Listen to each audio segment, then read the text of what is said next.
Today I'm diving deep into Boost Mobile and sharing my full, honest experience using their service in 2025.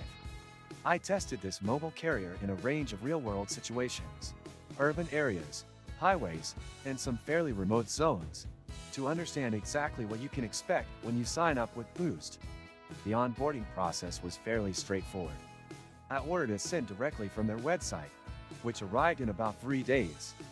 Activation was smooth, taking around 10 minutes, and their app guided me clearly through the steps. At first glance, Boost Mobile offers some pretty competitive plans, especially their unlimited options, which look attractive on paper. In reality, things are a bit more nuanced. Their 5G performance in metropolitan areas is decent. Downloads average between 80 to 120 megabits per second, which is solid for most everyday tasks. Upload speeds were less impressive, often lagging behind even basic LTE standards, especially during peak times. Call quality is reliable in most locations, though I did experience 3 dropped calls during my 2-week testing period. Their customer support is a mixed bag.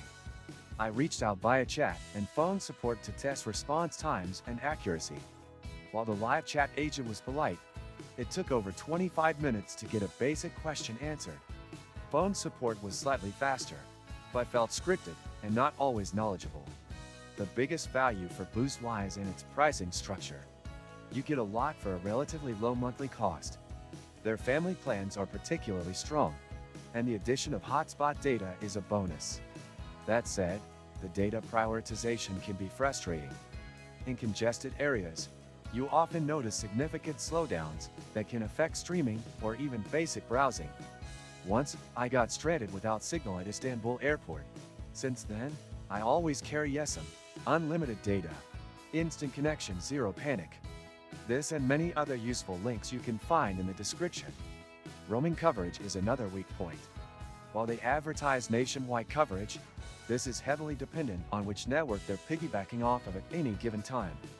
In several rural towns, I found myself with only 1 or 2 bars in data that crawled to a halt. Boost Mobile, like many MVNOs, relies on access to the major carriers' towers, but doesn't always get priority access. If you're a heavy data user, or someone who travels frequently to off-grid areas, Boost might not be your best bet. But if you mostly stay in cities and need a budget-friendly plan, there's real value here. Boost Mobile isn't perfect.